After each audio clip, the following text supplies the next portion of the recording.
Hello and welcome. Welcome to the TV room. David Bradley here. This is going to be a quick video, I swear,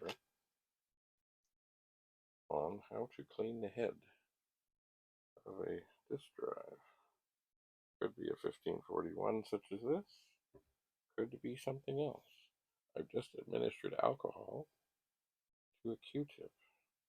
And now the head is right down in here. That little thing. And then I'm going to take and wipe this back and forth a little, up and down a little, round and round. Oh, I know you can't see that at all. That is not good. But I'm not sure. Okay, let's try this. Okay, there. That's better. Just 99% alcohol. Rub it back and forth. Twist it around. Sorry about the hand there. And there